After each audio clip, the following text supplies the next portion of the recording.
Hello everyone, मैं वैष्णवी आप सभी का हमारे यूट्यूब चैनल पर स्वागत करती हूँ। तो दोस्तों, आज हम सुनते हैं मालगुडी डेज की एक कहानी जिसका नाम है सूरज जैसा। सत्य, शिखर सोच रहा था सूरज की तरह है। मेरा ख्याल है कि कोई भी आदमी बिना आंखें झपकाए या चौंधियाए हुए इसे सामने से नहीं देख सकता। वह महसूस करता था कि सुबह से शाम तक मानवीय संबंधों का तत्व सत्य को कम करने में लगा रहता है, जिससे उसका धक्का न सहना पड़े। उसने यह दिन विशेष दिन के रूप में जो का त्यों रहने देने का निश्चय किया कि साल में कम से कम एक दिन ऐसा रहे जब जो भी होता है उसे वैसे ही होने दिया जाए, नहीं तो जीवन जिए जाने योग्य नहीं रहेगा। यह दिन बहुत सी संभावनाएं लेकर आ सकता है, लेकिन इस प्रयोग के बारे में उसने किसी को कुछ नहीं बताया। यह शांत प्रस्ताव था, गुप्त समझौता उसके और अनंत के बीच। पहली परीक्षा सवेरे ही आई जब उसकी पत्नी ने खाना खाने को दिया। उसने एक पदार्थ पर नाक सिकुड़ी जो पत्नी ने खास तौर पर उसके लिए बनाया था। उसने पूछा, क्यों, अच्छा नहीं लगा? और समय होता तो वह उसकी भावनाओं का ख्याल करके कहता, नहीं, दरअसल आज मुझे भूख नहीं है और कोई बात नहीं। लेकिन आज उसने कहा, यह अच्छा नहीं लग रहा, मेरे तो गले से नीचे नहीं उतर रहा। ये सुनकर पत्नी चुप हो गई, जिसे देखकर उसने सोचा, मैं कुछ नहीं कर सकता, सत्य सूरज जैसा होता है। दूसरी परीक्षा दफ्तर के कॉमन रूम में हुई जब उसके एक साथी ने आकर कहा, फलाने आदमी की मौत हो गई है, यह खबर नहीं सुनी? कितना बुरा हुआ। नहीं, शेखर बोला। कितना अच्छा आदमी था, दोस्त ने कहना शुरू किया। शेखर ने फौरन उसकी बात काटी, बिल्कुल नहीं, वह हमेशा मुझे कमीना और स्वार्थी इंसान लगा। स्कूल के आखिरी घंटे में जब वह तीसरी कक्षा के सेक्शन 1 को भूगोल पढ़ा रहा था, उसे हेडमास्टर का आदेश मिला, घर जाने से पहले मुझसे मिलो। शेखर सोचने लगा, जरूर यह इन इम्तिहानों की कॉपियों के बारे में होगा। 100 लड़कों की उल्टे सीधे ढंग से लिखी कॉपियां जांचने का काम वह हक तो टाल रहा था, जैसे उसकी गर्दन पर तलवार लटक गई हो। घंटी बजी और बच्चे क्लास छोड़कर भागने लगे। शेखर हेडमास्टर के कमरे के आगे क्षण भर के लिए रुका और कोट का बटन ठीक किया। इस विषय पर भी हेडमास्टर कई दफा उसे टोक चुका था। वह बड़ी नम्रता से भीतर घुसा और बोला, गुड इवनिंग सर। हेडमास्टर ने सिर उठाकर हल्केपन से उसकी तरफ देखा और पूछा, आज की शाम आप खाली हो? उस पर शेखर ने कहा, बस जरा बच्चों को बाहर लेकर जाना है, उनसे मैंने वादा किया हुआ है। तब हेडमास्टर ने कहा, उन्हें किसी और दिन ले जाना, आज मेरे साथ घर चलो। अच्छा जी सर, जरूर, शेखर बोला। फिर धीरे से पूछा, कोई खास बात है सर? हाँ, हेडमास्टर मुस्कुराते हुए बोला, तुम्हें मेरे संगीत के शौक के बारे में पता नहीं है? जी हाँ सर, मैं चुपचाप सीखता और अभ्यास करता रहता हूँ और आज शाम तुम उसे सुनो, यह मैं चाहता हूँ। मेरे साथ एक बाजा और एक वायलिन बजाने वाला भी रहेगा। पहली दफा मैं सार्वजनिक रूप से इसे प्रदर्शित कर रहा हूँ और तुम्हारी राय चाहता हूँ। मैं जानता हूँ तुम्हारी राय मेरे लिए कीमती होगी। संगीत में शेखर की रुचि सबको पता थी। संगीत का वह ऐसा समीक्षक था जिससे शहर के संगीत तज्ञ घबराते थे, लेकिन वह नहीं सोचता था कि इस कारण से उसे यह काम करना पड़ेगा। तुम्हें ताजुब हो रहा होगा, हेडमास्टर ने कहा, मैंने इस पर काफी पैसा खर्च किया है। दोनों हेडमास्टर के घर की तरफ चले ईश्वर ने मुझे बेटा तो नहीं बख्शा, मैंने सोचा कि संगीत से ही संतुष्ट कर लूं, उन्होंने दर्द भरी आवाज में कहा। वे बताते रहे कि किस तरह एक दिन बोरियत से तंग आकर उन्होंने यह फैसला लिया, कैसे उसका गुरु पहले उस पर हंसता था, फिर उसे आशा बंधाने लगा, कैसे वह इसमें सुकून पाना चाहता है।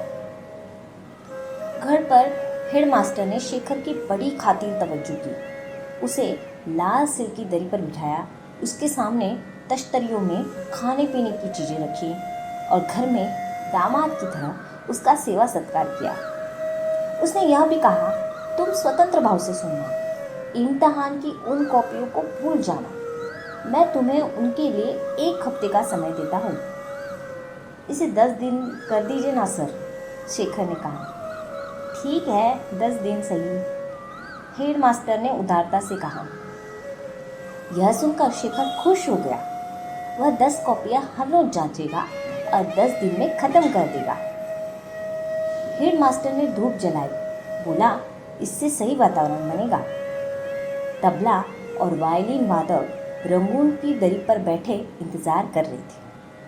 हेडमास्टर उन दोनों के बीच में पेशेवर गायक की तरफ बैठ गया, गला साफ किया और पहले एक आलाप लिया। फिर रुककर पूछा, यह शुद्ध कल्याणी है ना? शेखर ने सवाल न सुनने का नाटक किया। फिर हेडमास्टर ने पूरा गाना गाया, त्यागराज का गाना, फिर 2 और गाने सुनाए। हेडमास्टर गा रहा था और शेखर अपने मन में कह रहा था, हे भगवान, आवाज तो ऐसी है जैसे दर्जन भर मेंढक बोल रहे हो। फिर बैल की तरह गरजने लगता है। कई दफा ऐसे लगता है जैसे तूफान में खिड़कियां खड़कती हैं। धूप बत्तियां धीरे धीरे जल रही थी। 2 घंटे तक शेखर के कान इन उबड़ खाबड़ आवाजों से बजते रहे और उसका सिर चकराने लगा। हेडमास्टर की आवाज एकदम कर्कश हो चली थी। फिर अचानक वह रुककर पूछने लगा, गाता रहूं? शेखर ने जवाब दिया, जी नहीं सर, आप रुक जाइए, मेरा ख्याल है यह काफी है। हेडमास्टर यह सुनकर स्तब्ध रह गया। उसके चेहरे पर पसीना उतर आया। शेखर को उस पर तरस आ रहा था, लेकिन उसे लगा कि वह कुछ नहीं कर सकता। कचहरी में बैठे किसी जज को इतनी तकलीफ नहीं हुई होगी। शेखर ने देखा कि हेडमास्टर की बीवी किचन से झांक रही है। तबला और वायलिन वादकों ने चैन की सांस लेकर अपने वाद्य रख लिए। हेडमास्टर ने चश्मा उतारा, माथे का पसीना पोंछा और पूछा, अब बताओ तुम्हारा मत क्या है? शेखर ने टालने की कोशिश की। कल बताऊं तो कैसा रहेगा? नहीं, आज और अभी मुझे तुम्हारा मत जानना है। सही राय देना, मैंने अच्छा गाया? जी नहीं सर, जवाब आया। ओह, तो मैं अभ्यास जारी रखूं? बिल्कुल नहीं सर, शेखर ने जवाब दिया। उसकी आवाज कांप रही थी। उसे दुख हो रहा था कि वह ज्यादा मीठी बात नहीं कर सका।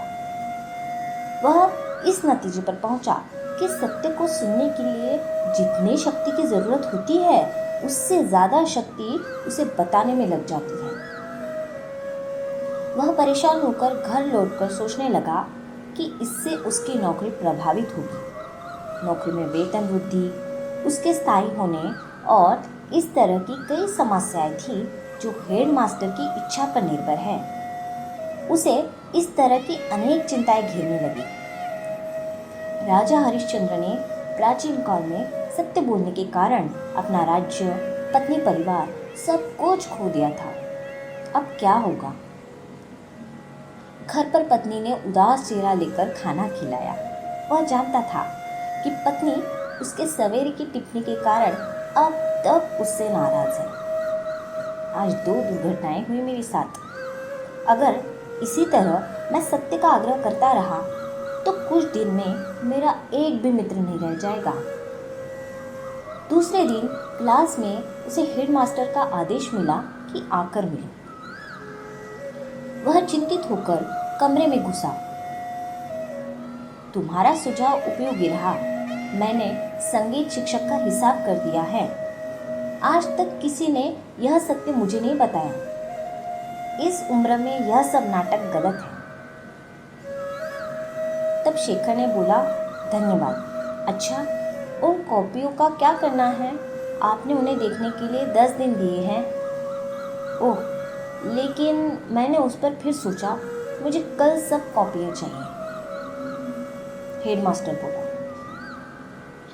एक दिन में 100 कॉपियाँ, यानी सारी रात बैठना पड़ेगा। सर, मुझे 2 तो दिन दे दीजिए। नहीं, कल सवेरे मुझे जरूर चाहिए। और याद रखना, हर कॉपी ध्यान से जांचनी है। ओके सर, शेखर बोला और सोचता रहा कि रात भर बैठकर 100 कॉपियां जांचना सत्य बोलने की ज़्यादा कीमत नहीं है। तो दोस्तों, आप सभी को हमारी यह कहानी कैसी लगी यह हमें कमेंट करके ज़रूर बताएं। और अगर आप इस चैनल पर नए हैं तो चैनल को सब्सक्राइब, शेयर और लाइक ज़रूर करें। Thank you so much.